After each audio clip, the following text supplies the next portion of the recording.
Professor Jim was an old teacher from our university days. A short, bald man with a thick mustache. He taught history. He's the reason I passed that one impossible test.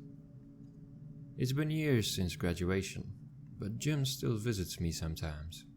And not just me, my old college friends too. We all remember him, but I don't think he exists. I can describe him better than I can describe myself, yet if you asked me to prove he was real, I wouldn't be able to. None of us would. There are no photos, no records. Ironic, isn't it? A history professor with no recorded history. I was with my best friend Matt when it started. It was a usual evening at his place. The scent of barbecue in the air, the low hum of summer insects in the background. Matt was scrolling through his old photos, deleting them to free up space. And I sat beside him, laughing at the memories flashing across the screen. And then something felt off. I leaned in, eyes scanning the familiar faces in a group photo from our university days. It was all of us, our friends, the classmates we barely spoke to, even a professor or two in the background. But where is Professor Jim? Matt barely glanced up. Oh, you know, he hated being in photos. I frowned. That was true, wasn't it? Yeah, but not even one? He was always around us. Matt shrugged. Guess he avoided the camera pretty well. I hesitated, something gnawing at the back of my mind. Hey, what was his full name again? Matt smirked. Professor Jim, obviously. So his last name must be Jim. He chuckled. I laughed too. But in the back of my mind, the seed of doubt had already been planted. I went home that night and spent hours, maybe the entire night, searching through old photos, our golden days of youth, frozen in time. And yet, Professor Jim was in none of them. It was strange, too strange, even for someone camera shy. I told myself there had to be some proof of him somewhere. He was a professor. He worked at the university. There had to be records. I pulled up the faculty listings, skimming through the names. History, literature, sociology. My old professors were all there, except Jim. I widened the search. Maybe he was a part of another department. Maybe he wasn't a full professor, but a guest lecturer. Nothing. Professor Jim was an assistant English professor. Or was he? I checked English. I checked every department, every subject, even the non-teaching stuff. Still nothing. A tightness built in my chest. Had he even worked at my university? Or was he just there? Was he even a professor at all? Or did we just call him that? I woke up at my desk, stiff and aching. The glow of my laptop screen flickered in the dim morning light. I must have passed out mid-search. My mind was still hazy, but one thought pressed through the fog. Cindy. She was the closest to him. She will remember Jim. I scrolled through my phone and dialed her number. She picked up after a few rings. Hello? Hey Cindy, it's me. Hey, what's up? I hesitated. The question felt heavier than it should. But I had to ask. Do you remember Professor Jim? Yeah, of course. From the university. She sounded casual, unbothered. But then, such a tall guy he was. I gripped the phone tighter. No. Jim was short, bald, a bit on the heavier side. He taught political science. Cindy laughed. Are you messing with me? No. I said quickly. Cindy, remember? You helped me with I stopped. A cold wave washed over me. I didn't take political science. I had never taken that class. Jim taught politics? No, that wasn't right. He helped me with my history project. But hadn't he also... Hello? Cindy's voice snapped me back. I know you're messing with me. Not funny. The line went dead. I stared at my phone, the empty silence pressing in. The screen dimmed. The call log showed nothing. My fingers trembled. Who is Jim? As a last resort, I decided to call my friends for a party. If Jim was real, if he had ever been real, then surely, out of 10 people, someone would remember him correctly. Someone would verify that I wasn't losing my mind. The night of the party, laughter and conversation filled my apartment. It felt normal, familiar, grounding. Then, over dinner, I brought up Jim.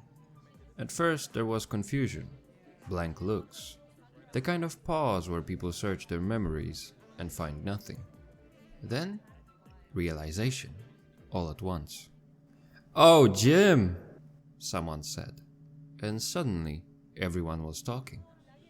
The party became about Jim. Everyone had stories, memories, moments shared with him. Except none of them matched. One swore Jim was a tall man, clean-shaven, always wearing a brown coat. Another was certain Jim was overweight, bald with a thick mustache. Someone else laughed, insisting Jim was a woman. The contradictions piled up, but no one seemed to care.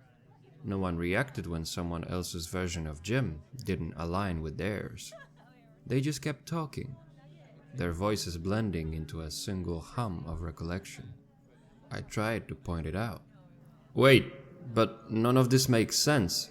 How can he be tall and short, clean-shaven and have a mustache?"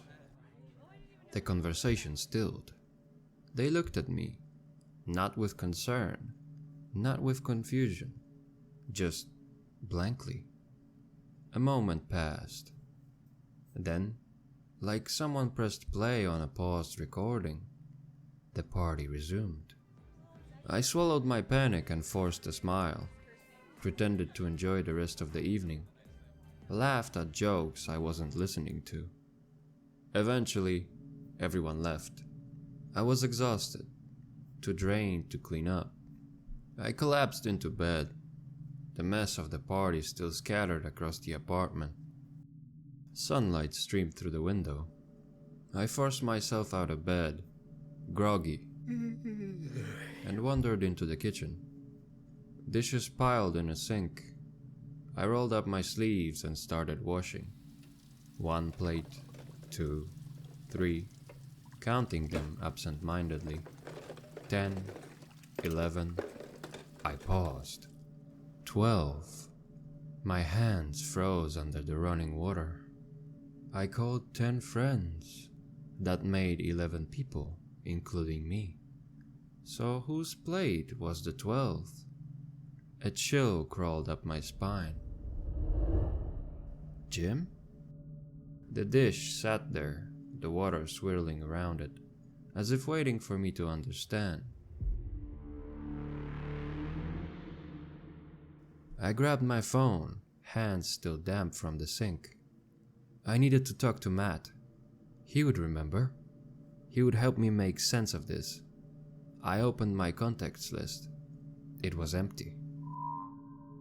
A hollow panic settled in my chest. I flipped through my old diary, my fingers trembling as I found Matt's number. Thank God. Proof. Something real. I dialed. The ringing felt like it stretched forever. Then, click. Hello? Relief flooded me.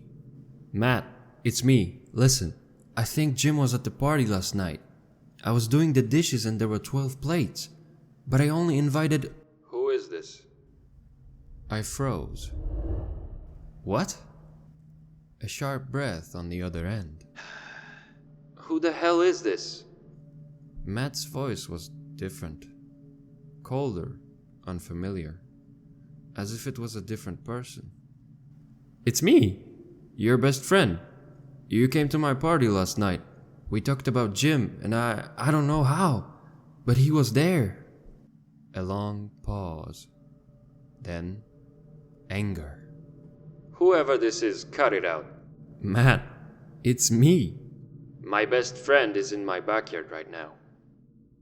The world lurched. Matt's voice hardened. So shut up and don't call again. The line went dead. I stared at the phone, my breath coming too fast. Backyard? He said his friend was in his backyard.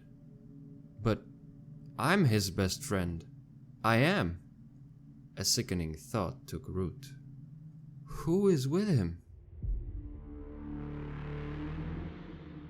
I had to go to Matt's house. I had to see for myself. I grabbed my keys and ran to my car. The engine wouldn't start. No matter how many times I turned the key, the ignition just clicked uselessly, as if the car itself was refusing me. I wasn't going to wait. I slammed the door and ran, down the street, past indifferent faces that barely shifted to make way for me. The people didn't react. I was running like my life depended on it, sprinting down the street, gasping for air, and no one even looked. 23A Cloud Street. I am coming. Matt, 23A... Where was I going? I stopped dead in my tracks. A wave of nausea hit me as I looked around. The buildings, the streets. Familiar, but wrong. The world felt off, like a poorly constructed set, a trick designed to fool me. Why was I running? I tried to anchor myself, to hold onto something real. I reached for my phone, my fingers trembled. My skin, was it always this color? Lighter? No, darker. My breath caught in my throat. I turned, eyes darting wildly, searching for a reflection, proof that I still knew who I was. A clothing store. I ran inside. The guard didn't even flinch. No one did. No one cared that a lunatic had just sprinted through the entrance, panting, desperate. But I had bigger problems. I needed to focus. I needed to remember. I repeated everything I knew, everything that was certain. I am... A pause. My stomach twisted. I am... Silence. I couldn't remember my name. When was the last time I said it? When was the last time anyone said it? The air felt thick, suffocating. I turned a corner, nearly tripping over myself, and staggered toward the nearest mirror. I looked, and there was nothing.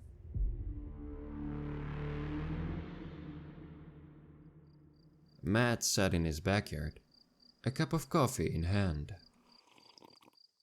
Some weirdo had called him earlier, frantic, saying something strange. He barely remembered the conversation. Probably just a prank. He took a sip, exhaling slowly. His gaze drifted to the empty seat beside him. Someone should be sitting there. Someone important. The thought lingered, slipping just out of reach. Then again, his best friend Jim would be arriving soon.